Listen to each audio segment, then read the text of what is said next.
Fshati Mursi i Sarandës ka qenë nga më të prekurit në Shqipëri nga krimet e regjimit komunist.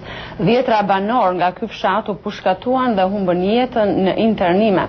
Sot nipat dhe mbesat e tyre kanë ngritur në qendër të fshatit një memorial përkujtimor ku janë shënuar emrat e të gjithë viktimave të komunizmit. Korrespondenti ynë Raimond Kola përgatiti kronikën. Ky fshat i vogël këtu në jug të Shqipërisë quhet Mursi. Ai është nga fshatrat më të përsekutuar gjatë viteve të diktaturës komuniste. Rruga nga qyteti jugor i Sarandës për në Mursi përshkon liçenin e Butrintit dhe më pas fshatrat buzparkut kombëtar të Butrintit, Vrinën dhe Xarën. Shtëpitë e Mursis ngrihen në një kodër buz një liçeni artificial. Nga shumë prej shtëpive nuk del tym nga oxhakët dhe këto ditë dimri kjo është një nga dëshmitë se fshati, si shumë zona të tjera të jugut të Shqipërisë, është i prekur ndjeshëm nga emigracioni drejt Greqisë fqinje. Në qendër të fshatit ngrihet një përmendore për të cilët banorët thonë se ndihen krenar, por edhe preken sa herë mblidhen së bashku përreth saj.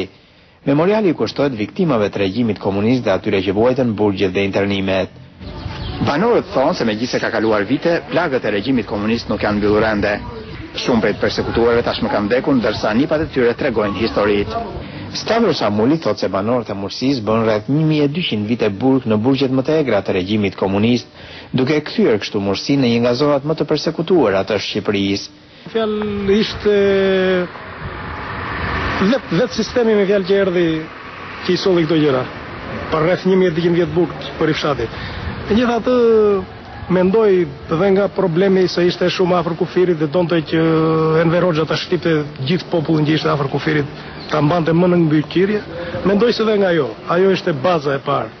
Stavro thot se nipat dhe mbesat i kujtojnë shpesh historitë të afërve të tyre, ndërsa plagët e dhimbjes nuk janë mbyllur. Sotir Dangaj thot se regjimi komunist vrau dhe burgosi në këtë fshat njerëzit e arsimuar që kishin dëshmuar vlera intelektuale. Në Mursi u futën gjithë intelektualët më të mëdhenj të Mursisë, u futën u përsekutuan, pasi vajtën në kampet më të egra të sistemit komunist. Banorët shpjegojnë egërsinë e regjimit me këtë fshat të vogël prej afërsisë me brezin kufitar me Greqinë.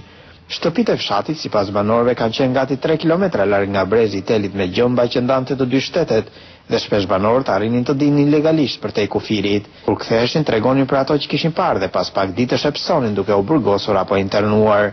Banorët e Mursis janë të fesë ortodokse dhe gjatë viteve të regjimit komunist kishin dëshmuar edhe një rezistencë për besimin e tyre fetar, dhe kjo kishte çuar në ndëshkimin e jo pak prej familjeve. Ndërsa në Shqipëri hapat her pas here debati për dosjet e sigurimit të shtetit dhe krimet e komunizmit, në këtë fshat të vogël ku 1 në 3 shtëpi pati viktima, kjo gjë shihet tani si një lehtësim për atë barë historike. Për Zërin e Amerikës nga Mursi e Sarandës, Raimond Kola.